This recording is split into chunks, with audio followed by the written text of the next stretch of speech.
こんにちは、山口聖子です。いかがお過ごしですかね。1月も気がつけばもう下旬ですよ。早い早い。私はですね、1月は断捨離、もう片付け習慣として、掃除とね、片付けに精を出してました。皆さんはいかがお過ごしでしたか？今回の動画はですね、騒音問題どうしてるということでちょっとテーマに挙げたいと思いました。我が家ですね、右お隣さん、左お隣さん、お隣さんが右と左いるんですけど、左側のお隣さんが、結構1年経たずに入れ替わっていくんですよね。今3軒目なんですけど、1軒目のお家はわりかし静かで、2軒目のお家が目覚まし、アラームの音がもうそんな爆音で鳴らすっていうちょっとね、うるさいお家で、若い方が3人でルームシェアして住まわれてて、去年の11月下旬ぐらいに引っ越されたのかな。ほんで、去年の年末にね、家族5人家族の方がね引っ越してきたんですけど、この新しく引っ越されてきた方の、騒音が、なかなか激しくってですね、ちょっと昨日かな、私ノイズキャンセリングのヘッドホンをちょっと悩みに悩んで買いました。はい。この動画見てる方、騒音問題どうされてますか？今回これテーマにあげようと思ったのが、今コロナで、どうしても子供のね、学校の休校であったりとか、もう子供がもうずっと家にいなきゃいけない。んで、面倒見なきゃいけないという状況、結構これが長く続いてるんじゃないですか。んで、新しく引っ越しされてね、来たご家族が結構その昼夜問わずわりかし音も生活音もそうだし声もうるさいんですよね。で困ったなと思ってたら、うちはまだ通報はしてないんですけど、他の家多分下の階、うち2階なんで下の階とかうちとさらにそのお隣さんがどこかの家かがもううるさいということで通報されたのか、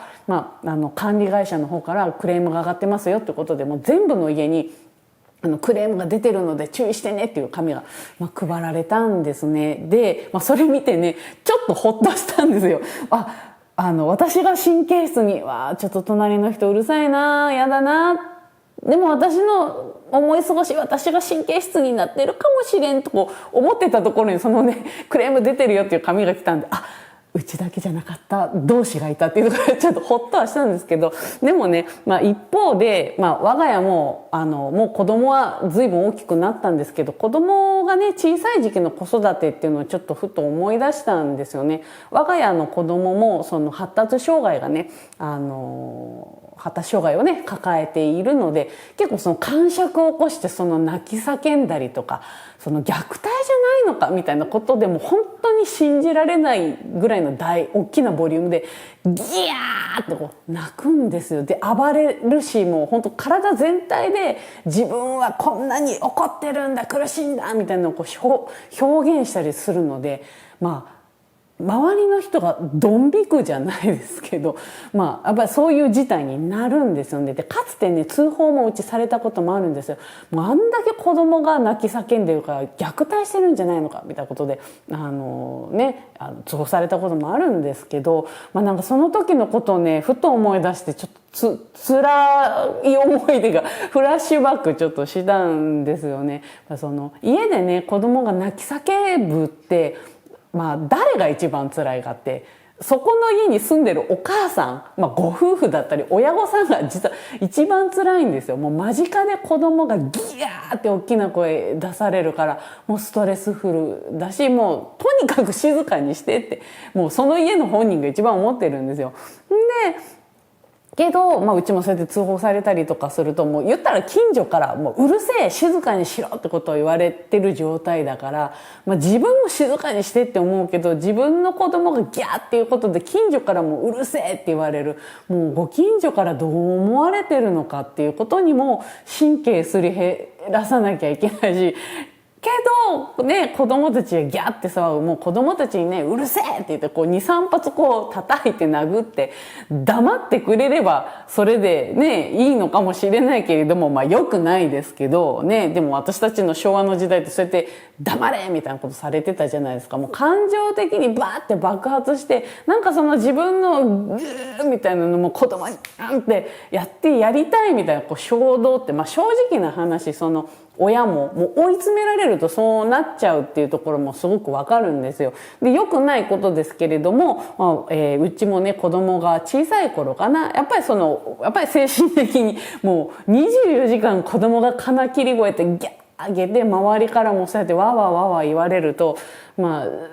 正直追い詰められるんですよ。やっぱ人間ってね。今のね我が家でそんな子供に手を挙げるってことはまずないですし、もう本当に子供に手を挙げるってことが我が家でなくなったのは、本当子供が小学校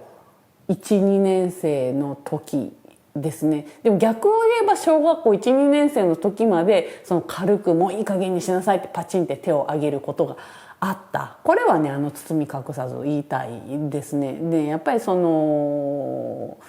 のコロナの状況になってちょっと心配してたのは、やっぱその親と子で密室でずっと関わることになると、やっぱ子供もストレスだし親もストレスだし、結構追い詰められるんですよね。でやっぱり日中子供が家にいればそうやって騒音問題も出てくるので、なんかこの騒音問題とどう向き合っているのかな皆さんっていうのはちょっと聞いてみたいと思いました。リアルに結構これはいろんなところで、実は私もご近所の騒音ストレスなんだよねっていうのと、実際自分の家の子供がやっぱそうやって騒いでしまってご近所からクレームが来て悩んでるって方もいらっしゃるんじゃないのかなと思いました。なのでね、今回自分の家で子供が金切り声上げてギャーって言ってる親の辛い気持ちももうめっちゃめちゃわかるし、かといって自分の家じゃないよその家の子供の金切り声や生活の騒音もドッタンバッタンガッタンゴトンキーヒャーヒーみたいなのを聞かされる側のわあもう勘弁してよっていう、なんか今両方の気持ちを体験してて、そうよな辛いよなっていうところをねなんかちょっと話したいと思いました。なのでね、なんか家選びってきっとこういうことも関わってくると思うんですよ。ご近所から音のことでねどうこう言われることになんか24時間ね神経をすり減らしたくないとかだったら、多少家賃が1、2万上がってでももう心の健康のためにやっぱりねそういう防音設備しっかりした家に住みたいっていうのを第一条件にするとか、やっぱ家選びって音も含めて選んでいかなきゃいけないよなっていうのはちょっと思いました。はい。なのでね、我が家もねもう引っ越すっていうことはもうできないので、今のところ騒音問題で一番困ってるのは私ぐらいなんですよね。幸いねうちの夫と子供は音があまり届かない位置に寝室があるんで問題にはなってないですけど、私が寝てる場所がちょうどお隣のね生活音がもう昼だったり夜だったりもうガンガンに入ってくる位置にいるので、私さえ我慢すりゃどうにかなるんかなと思ってちょっとノイズキャンセリングのイヤホンをヘッドホン買ったんで、なんかそれ使って、ちょっと上手にね、ご近所の騒音問題と付き合っていけたらいいかなと思いました。はい。ちょっと今コロナ感染者数もねすごく増えてきてるので、また学校がね休校になったりっていうところが出てくると、やっぱりそれと付随してね子どもの騒音っていうところも出てくるので、なんかねうまく付き合っていける方法であるとか、今こういうことで近所とうまくいってないトラブルが出たみたいな人はね、なんかそういうことも含めて家選びのやっぱり優先順位の一番高いところにボンボンみたいなところを持ってくるなり、なんか取れる対策があるといいですよね。今回はちょっと騒音問題ということで、我が家は騒音に対してこういう対策をしてますとかでもいいし、うちもこの騒音問題ちょうど本当トラブルになってますでもいいので、騒音を、テーマにしたコメントをいただければ嬉しいなと思います。はい、今回の動画は以上ですね。なんか不用意に